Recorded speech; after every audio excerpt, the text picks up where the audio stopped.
আপনি কি বিশ্বাস করবেন, বাংলাদেশের বুকেই লুকিয়ে আছে এমন এক স্বর্গ যেখানে নদীর পানি কাচের মতো স্বচ্ছ।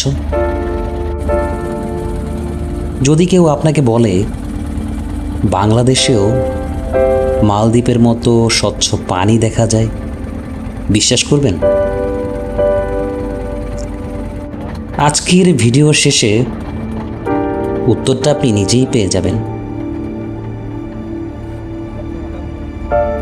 জীবন যখন শহরের কোলাহলে ক্লান্ত হয়ে পড়ে, তখন প্রকৃতি ডাকে নীরবে। সেই ডাকে সাড়া দিয়েই আজ আমরা চলেছি এক টুকরো স্বর্গের খোঁজে। প্রকৃতি কখনো শব্দ করে না, তবুও তার নীরবতায় লুকিয়ে থাকে হাজারো গল্প। সেই গল্পের খোঁজেই আজ আমাদের যাত্রা সিলেটের ভোলাগঞ্জ সাদা পাথর।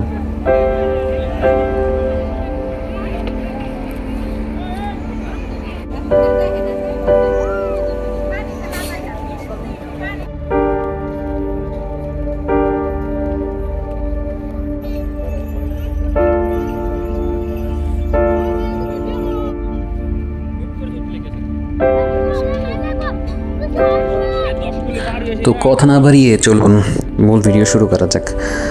আমার সব ভিডিওর মতো এই ভিডিওতে আপনাদের আমি প্রথমেই বলে দেব যে এই জায়গাটায় আপনারা কিভাবে ঘুরতে আসতে পারেন। সিলেটের ভোলাগঞ্জ সাদা পাথর। আমি আবার বলছি, এই জায়গাটার নাম হচ্ছে সিলেটের ভোলাগঞ্জ সাদা পাথর। তো এই জায়গাটায় আমি সিলেটের আগে যে জায়গাগুলো দেখেছি সেই জায়গার থেকেও আপনারা খুবই কম খরচে, সেই জায়গাগুলো থেকেও খুবই কম খরচে আপনারা এই জায়গাটা আসতে পারেন। কীভাবে? এই জায়গাটায় আসার জন্য আপনাকে যেটা করতে হবে, ঢাকা থেকে বাসে উঠবেন, ঢাকা সায়দাবাদ বাস টার্মিনাল থেকে বাসে উঠবেন। বাসে উঠে আপনারা সকালবেলা নেমে পড়বেন বাস টার্মিনাল, সিলেট বাস টার্মিনালে বিআরটিসি বাস, মানে আমাদের যে সরকারি গভর্নমেন্ট যে বাসগুলো রয়েছে বিআরটিসি বাস, সেই বিআরটিসি বাসগুলো সরাসরি এই জায়গায়, আমি আপনাদের যেই জায়গাটা দেখাচ্ছি সেই জায়গাটায় এসে বিআরটিসি বাসগুলো থামে। আমি বিআরটিসি বাসের ভিডিও করিনি, যদি করতে পারতাম হয়তো বা আপনাদের এখন দেখাতে পারতাম যে আমরা যেই জায়গাটায় এখন দাঁড়িয়ে আছি তার পেছনেই কিছুটা দূরেই বিআরটিসি বাসগুলো দাঁড়িয়ে আছে। তো আপনারা সিলেট বাস টার্মিনালে পৌঁছে সিলেট বাস টার্মিনাল থেকে আপনারা বিআরটিসি বাস নিয়ে আপনারা সরাসরি এই জায়গায় চলে আসতে পারেন। সেই জন্য বিআরটিসি বাসের ভাড়া জনপ্রতি হতে পারে মাত্র 50 টাকা। দূরত্ব কিন্তু অনেক, সেই তুলনায় ভাড়া কিন্তু খুবই কম। এটা সরকারের একটা যুগোপযোগী উদ্যোগ বলে আমি মনে করি, এ কারণে সরকারকে ধন্যবাদ। তবে এটা গত সরকারই এই উদ্যোগটা নিয়েছিল, এখনও সেটা চলমান আছে।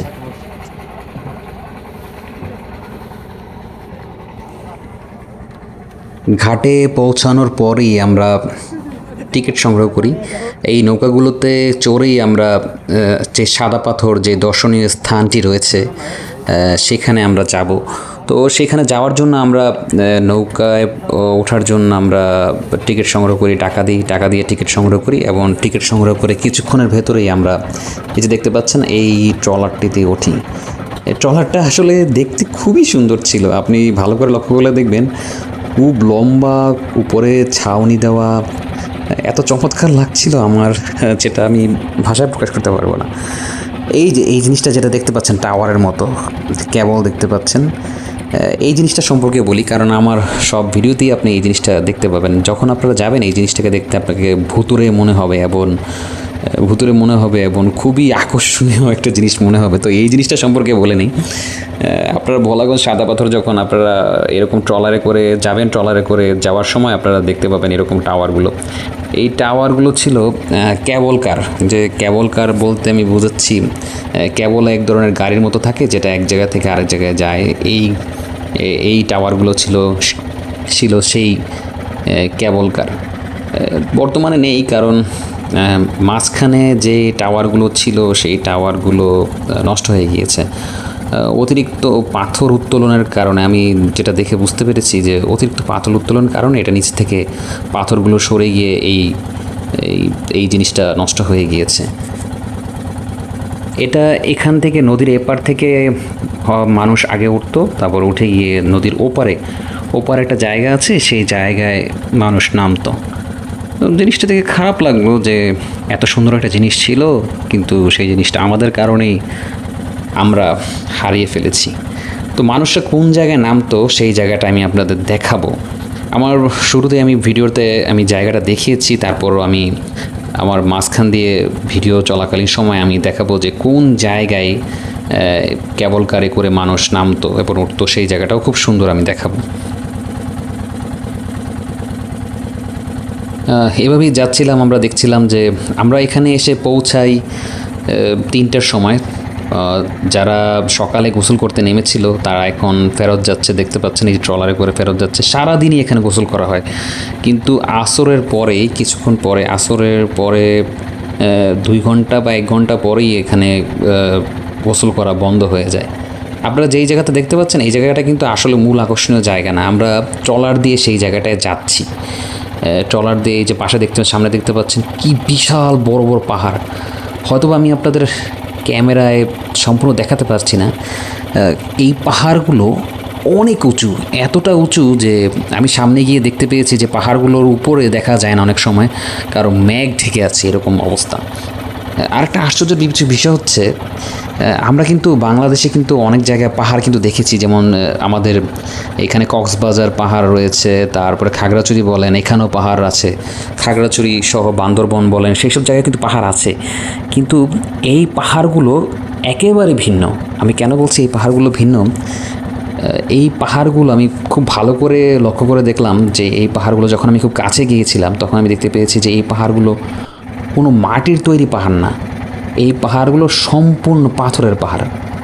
মানে এই পাহাড়টা সম্পূর্ণ আগা থেকে গোড়া পর্যন্ত সম্পূর্ণ পাহাড়, আপনারা যতটুকু দেখতে পাচ্ছেন। এখানে কিন্তু একটা পাহাড় না, সামনে গিয়ে আমি দেখতে পেয়েছি, এখানে আমি দেখতে গুগল ম্যাপে এবং সামনে গিয়ে দেখে আমার যতটা আমি বুঝতে পেরেছি যে এখানে অনেকগুলো পাহাড় আছে। তো পাহাড়ের ওই পর্যন্ত আমাদের যাওয়া সম্ভব না। পাহাড়ের সামনেই যে স্রোতধারা রয়েছে, সেই স্বচ্ছ পানির স্রোতধারা, সেখানেই আমরা গোসল করব।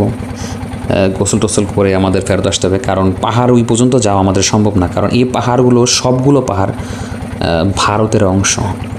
এত সুন্দর পাহাড় যে মন চাচ্ছিল যে পাহাড়ের মাঝখান দিয়ে যেভাবে নদীটা শুরু হয়েছে, এই পাহাড় থেকে কিন্তু আসলে এই নদীর শুরু। বাংলাদেশের বেশিরভাগ পাহাড় কিন্তু, বাংলাদেশের বেশিরভাগ নদীগুলো কিন্তু ভারতের থেকে উৎপত্তিস্থল। তো ভারতের এরকম পাহাড় থেকে পানির ঢল নেমে আসে, তারপরে বাংলাদেশের ভেতরে নদী সৃষ্টি হয়েছে। এই পাহাড়গুলো দেখে আমার খুব কষ্ট লাগছিল। এত সুন্দর সুন্দর পাহাড়, কিন্তু এই পাহাড়গুলোর কাছেও আমরা যেতে পারছি না, কারণ এই পাহাড়গুলোর অনেক দূরে অবস্থিত। আমাদের সীমানা এর অনেক আগেই শেষ, আমাদের সীমানা অনেক আগে শেষ, তাই আমরা ওই পাহাড়ের ওই জায়গায় আমরা কখনোই যেতে পারবো না। এই যে আমরা এসে পড়ছি ঘাটে। ঘাটে এখন আমরা নামবো। এখানে দেখতে পাচ্ছেন আপনারা অনেক নৌকা এখানে থেমে আছে। সব নৌকাগুলো এখানে এসেছে যাত্রী নিয়ে, আমরাও যাত্রী হয়ে এখানে এসেছি।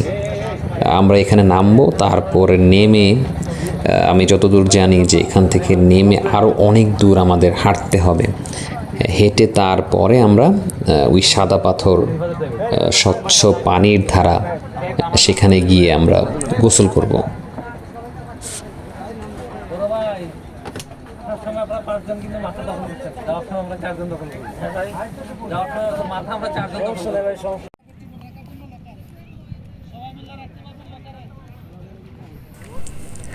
নামার পরেই আমরা অনেকগুলো এরকম দোকান দেখতে পেয়েছি যে মানুষ অনেক জিনিস নিয়ে বসেছিল। টুপি ছিল, যেমনটা সবসময় থাকে কক্সবাজারে তেমনটা, কিন্তু এইখানে কিন্তু কিছুটা ব্যতিক্রম আছে। যেমন কক্সবাজারে জামা কাপড় থাকে, অনেক কিছু থাকে, এখানে জামা কাপড় এইসব তো আছেই, কিন্তু বেশ কিছু এক্সট্রা জিনিস রয়েছে, যেই জিনিসগুলো এখানে আপনি পাবেন, অন্য কোনো জায়গায় পাবেন না। তো আমি আপনাদের বলতে পারি যে এই জায়গায় যে এক্সট্রা জিনিসগুলো যে পাবেন সেই জিনিসগুলো বলি। এই জিনিস এখানে আপনারা ভারতের থেকে অনেক জিনিস বা অনেক পণ্য এখানে আসে, চোরাচালান হয়ে সীমান্ত পাড়ি দিয়ে এখানে আসে, এবং সেই ভারতের থেকে যে পণ্যগুলো আসে, যে পণ্যগুলোর দাম খুবই কম হয়। এবং আমি দেখেছি যে পণ্যগুলো এখানে পাওয়া যায় ভারতের থেকে, যেমন ভারতের থেকে প্রচুর অনেক চকলেট কিন্তু বাংলাদেশে আমদানি করা হয়, চকলেট, সাবান, অনেক কিছুই বাংলাদেশে আমদানি করা হয়। তো সেই পণ্যগুলো, যেই পণ্যগুলো বাংলাদেশে আমদানি করা হয় ভারতের থেকে, সেই পণ্যগুলো কিন্তু বাংলাদেশে অনেক দাম থাকে। এমনিতেই বাংলাদেশের টাকার দাম রুপির তুলনায় কিছুটা কম, আপনারা জানেন। তো কিন্তু এই কারণে ভারতীয় যে পণ্যগুলো পাওয়া যায় সেগুলো বাংলাদেশে বেশি হয়, কারণ বাংলাদেশে আসার পরে এগুলোর ভ্যাট ট্যাক্স অন্তর্ভুক্ত হয়, তাই এই পণ্যগুলোর দাম বেশি থাকে। কিন্তু এখানে খুব কম। এর কারণটা হচ্ছে এখানে যে পণ্যগুলো ভারত থেকে আসে এগুলোর ক্ষেত্রে ভ্যাট ট্যাক্স দেওয়া লাগে না। আমি যতটুকু খবর নিয়ে জানতে পেরেছি যে এগুলো চোরাচালান পথে আসে। এই কারণে এখানে আপনার ভারতের অনেক পণ্য পাবেন যেগুলো খুবই কম দামে পাবেন এবং আপনারা কিনতে পারেন। যাওয়ার আগে এই জায়গাটায় এসে আমি কিছুক্ষণ দাঁড়িয়ে পড়ি। এত বড় বড় সাদা সাদা পাথর, প্রচণ্ড বড় বড় সাদা সাদা পাথর এখানে ছিল। পাথরগুলো আমি দেখছিলাম এবং পাথরগুলো দেখে খুব ভালো লাগছিল। এই পাথরগুলো দেখার পরে কিছুক্ষণ পরে আমরা আমাদের মূল গন্তব্যস্থলে পৌঁছে যাই। এটাই হচ্ছে সেই স্বচ্ছ পানির ধারা। এই জায়গায় এসে আমরা গোসল করি, অনেকক্ষণ গোসল করি। আমরা প্রায় 2-3 ঘন্টা আমরা এখানে গোসল করি। প্রচণ্ড পানি, এখানকার পানি কিন্তু প্রচণ্ড ঠান্ডা। এখন গোসল করার সময় এখানে প্রচুর লোক ছিল, এখন সব লোক উঠিয়ে দিয়েছে বিজিপি, বাংলাদেশ বর্ডার গার্ড। কারণ আমি বললাম যে, কিছুক্ষণ আগে বলেছিলাম যে সন্ধ্যার সময় বা আসরের পরে কিছুক্ষণ পরে, 1-1.5 ঘন্টা পরে সব মানুষকে এখান থেকে উঠিয়ে দেওয়া হয়। কারণটা কি আমি জানি না, হয়তো বা বর্ডার সিকিউরিটির জন্য উঠিয়ে দেওয়া হয়। আমি মনে করেছিলাম যে এই জায়গাটায় হয়তো বা কোনো মাছ নেই, কিন্তু কিছুক্ষণ পরে আমি লক্ষ্য করে দেখলাম যে এখানে এত স্রোত, এত পানি নেমে আসছিল, কিন্তু এখানেও কিছু ছোট ছোট মাছ আমি দেখতে পেয়েছি, যে মাছগুলো দৌড়াদৌড়ি করছে। আমি আপনাদের ভিডিও দেখালাম। এই যে দেখতে পাচ্ছেন দুটো পাহাড়, ভালো করে লক্ষ্য করে দেখুন, এই দুটো পাহাড়ের মাঝখান দিয়েই এই স্রোতের, এই স্বচ্ছ স্রোতধারা প্রবাহিত হয়েছে। এবং সব মানুষ এই জায়গাটায় এসেই তারপর মানুষ গোসল করে। এখন তো বিকেল হয়ে গিয়েছে, তাই মানুষ বেশি একটা নেই। আমরা গোসল করে উঠে পড়েছি, তারপর আমি ভিডিও করছি, কারণ গোসলের সময় তো আর ভিডিও করা যাবে না। এই যে দেখতে পাচ্ছেন একজন লোক গোসল করেছে, এমন গোসল করে উঠে পড়েছে। বেশি সামনে যাওয়া যাচ্ছে না, কারণ বাংলাদেশ বর্ডার গার্ড এখানে পাহারা দিচ্ছে। এই জায়গাটা এসে আমার একটা খুব খারাপ লেগেছে যে মানুষ যেখানে সেখানে মানুষ বিভিন্ন ধরনের ময়লা আবর্জনা ফেলে রেখেছে, যেইগুলো দেখে আমার খুব খারাপ লাগলো যে আমরা কিভাবে নিজেদের প্রকৃতি ধ্বংস করছি। তবে আমি যদি মাঝখান থেকে ভিডিওটা করতে পারতাম তাহলে আপনাদের দেখাতে পারতাম যে এই জায়গাটা কত সুন্দর। হয়তোবা আমার ক্যামেরা অ্যাঙ্গেলে আমি আপনাদের সম্পূর্ণ সুন্দর জায়গাটা দেখাতে পারছি না, কিন্তু আমি প্রমিস করে আপনাদের বলতে পারি এই জায়গাটা অনেক সুন্দর। গোসল করার জন্য আপনি যখন গোসল করবেন, আপনি সারা জীবন মনে রাখবেন যে এই জায়গাটা গোসল করার যে আনন্দটা আপনি পাবেন। গোসল করা শেষ বিকেলের দিকে, তারপরে আমরা হেঁটে হেঁটে আমরা আবার আমাদের গন্তব্যস্থলে যাওয়ার জন্য যাত্রা করি।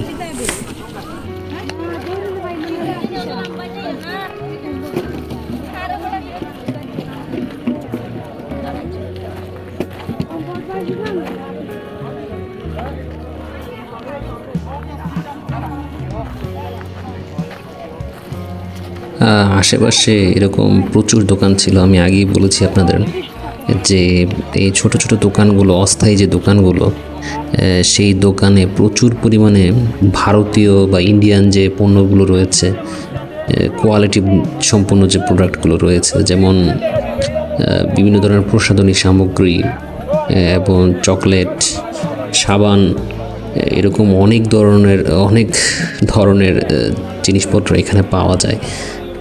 আমি আগেও বলেছি যে আমি এগুলো যাচাই বাছাই করে কিছুটা আমি দেখেছি যে এগুলো আসল। আপনারা এখান থেকে চাইলেই এখান থেকে চাইলেই আপনারা আপনাদের প্রয়োজনীয় সামগ্রীগুলো কিনতে পারেন। অনেকেই দেখছিলাম এখান থেকে কিনছিল। তো এখানে আর কক্সবাজার একটা পার্থক্য দেখলাম যে কক্সবাজারে কিন্তু আমি গিয়েছিলাম, সেখানে কিন্তু মানুষ ঘোরাঘুরি করে বেশি, কিন্তু কেনাকাটা কম করে। কিন্তু এখানে মানুষ বিভিন্ন ধরনের প্রসাধনী সামগ্রী যেগুলো আছে সেগুলো কিন্তু প্রচুর পরিমাণে মানুষ প্রায় কেনাকাটা করছে।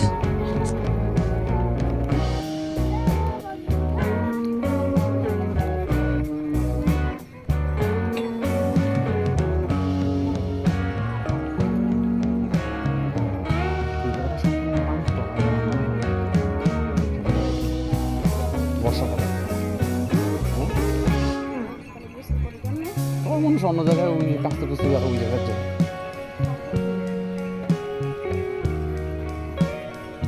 না অনেক পানি যখন তলায় যা শুনলাম, আরে ডরলাম না তো তলায় যাবে। গোসল করে ফেরত যাওয়ার সময় পেছনের দিকে তাকাচ্ছিলাম আর দেখছিলাম সূর্যাস্ত দেখা যাচ্ছিল পাহাড়ের উপরে। সূর্যাস্ত খুব সুন্দর লাগছিল। আর এই জায়গাটা আমি আপনাদের দেখলাম, সাদা পাথর, এই পাহাড়গুলোর মাঝখান থেকে যে পানি ধারা, শীতল পানির ধারা যে প্রবাহিত হয়েছে, সেই পানিতে আমরা গোসল করলাম। এখানে গোসল করে কিন্তু খুব ভালো লেগেছে। ফিরে চলে যাচ্ছিলাম আর তাকাচ্ছিলাম, মনে হচ্ছিল যে এখনই খুব মিস করছি, এরকম মনে হচ্ছে। কিন্তু এই জায়গাটা তো আমার থাকার জায়গা নয়, তো গোসল টোসল করা শেষ, আমরা ফেরত যাচ্ছি।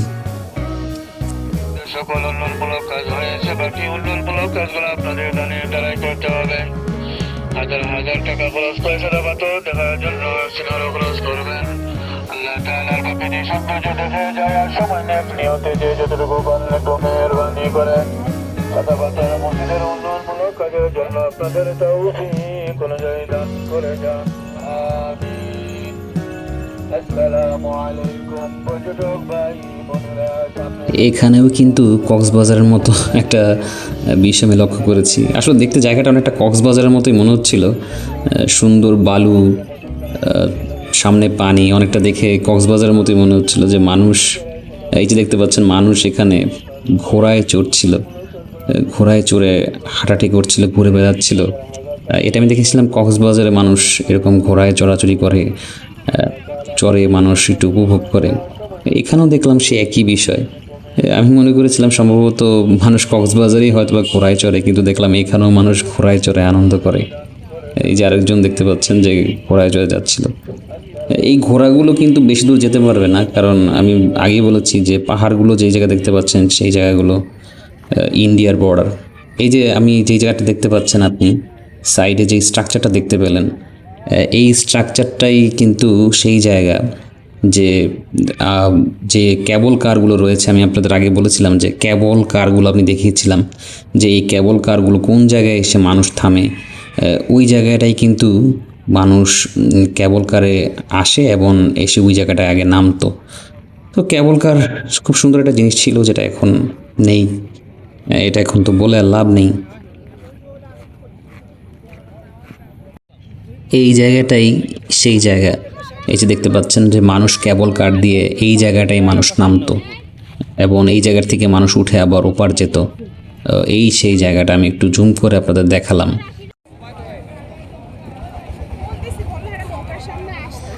আমরা ফেরত চলে যাব, তো ফেরত যাওয়ার জন্য আমরা নৌকা খুঁজছিলাম। এখানে আমাদের নৌকা আগেই ঠিক করা ছিল, আমরা যেই নৌকায় এসেছি সেই নৌকায় আবার ফেরত যাব। তো নৌকা যিনি ছিলেন তিনি নৌকাটা ঠিক করছেন যে আমরা তারপরে কিছুক্ষণ পরে উঠবো এবং উঠে আবার যেই জায়গার থেকে আমরা যাত্রা শুরু করেছিলাম সেই জায়গায় ফেরত যাব।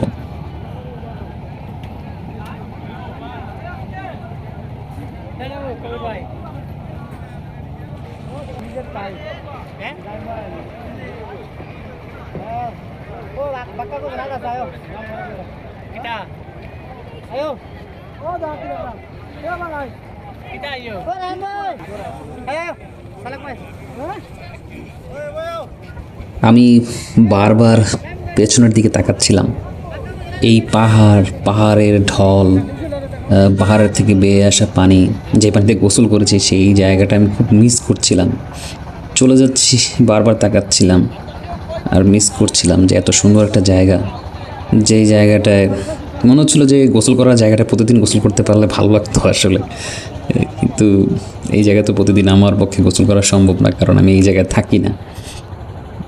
তো পেছনের দিকে তাকাচ্ছিলাম আর খুব খারাপ লাগছিল, মনে হচ্ছে কোন একটা মায়ার টানে আমি আটকে গিয়েছিলাম। পাহাড়, স্রোত, ঝর্ণা, এই সব কিছু মিলিয়ে যেন আমাকে এখানে বেঁধে ফেলেছে কোনো একটা মায়ায়।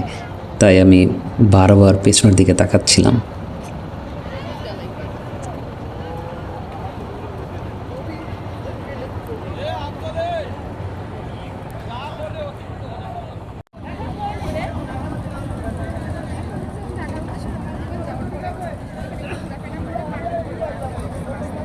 আমরা এই নৌকোটাতেই আমরা কিছুক্ষণ পরে উঠব এবং উঠে ফেরত যাব। নৌকোটা আপনাকে দেখালাম, আমি বলেছিলাম যে নৌকোটা অনেক সুন্দর।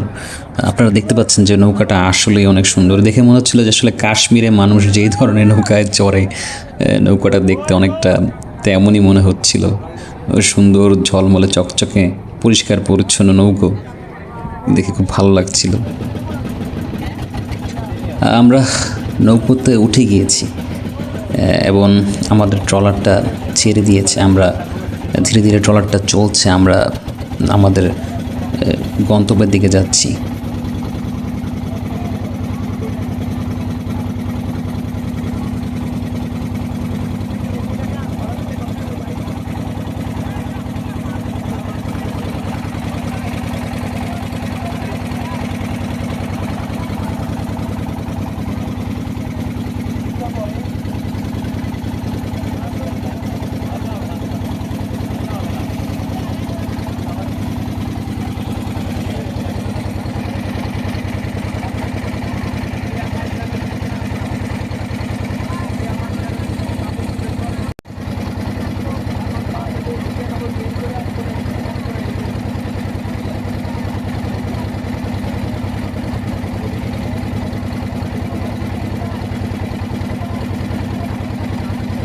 আমাদের ট্রলারটা খুব জোরে এখন চলছে, আপনারা দেখতে পাচ্ছেন। ট্রলারটাতে করে আমরা ফেরত যাচ্ছি। এখানে কিন্তু অনেক কাপল আসে যারা নতুন নিউলি ম্যারিড, এরকম কাপল হানিমুনের জন্য এখানে আসে, এসে মজা করে। তো আপনারা যারা নিউলি ম্যারিড কাপল রয়েছেন তারা কিন্তু এই জায়গায় আসতে পারেন, এসে ছোট একটা হানিমুনের মজা করতে পারেন। কক্সবাজারে যে সবসময় যেতে হবে সেটা কিন্তু কথা নয়, কারণ কক্সবাজার ছাড়াও বাংলাদেশে এমন অনেক জায়গা আছে যে জায়গায় হানিমুন করা যায়।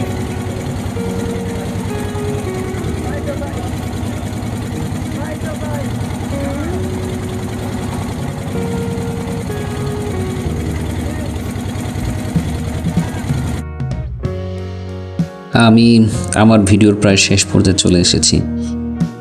তো ভিডিও শেষ করার আগে আমি সবসময়ের মতো আজও কিছু কথা বলতে চাই। আপনারা অবশ্যই মনোযোগ সহকারে শুনবেন আশা করি।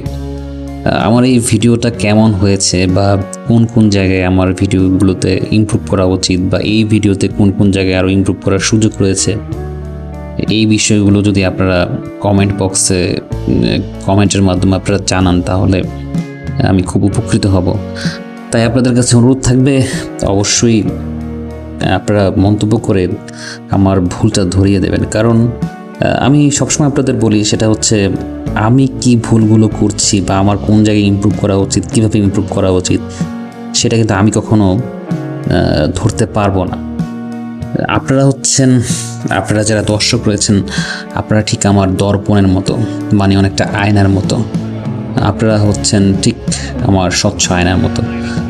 আপনারা যদি আমার ভুলটা ধরেন এবং সেটা ধরে আমাকে মন্তব্য করে জানিয়ে দেন তাহলে আমি খুবই উপকৃত হব।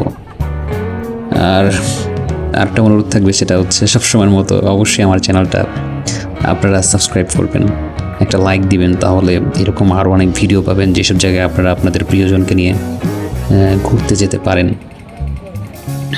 এই যে আমরা চলে এসেছি আবার সেই বাজারে, আমরা যেখান দিয়ে নেমে আমরা গিয়েছিলাম এই জায়গাটায়। তো সন্ধ্যার পরে আমরা এই জায়গাটায় আরও কিছুক্ষণ ঘোরাঘুরি করি, কারণ এখানেও অনেক ভারতীয় বা ইন্ডিয়ান প্রোডাক্ট ছিল, যে প্রোডাক্টগুলো আসলে এখানে পাওয়া যায়, অনেকে কেনাকাটা করছিল। আমরা একটু ঘোরাঘুরি করি, তারপরে আমরা আমরা আমাদের যে নিজস্ব বাস রয়েছে সেই বাসে করে আমরা চলে যাই।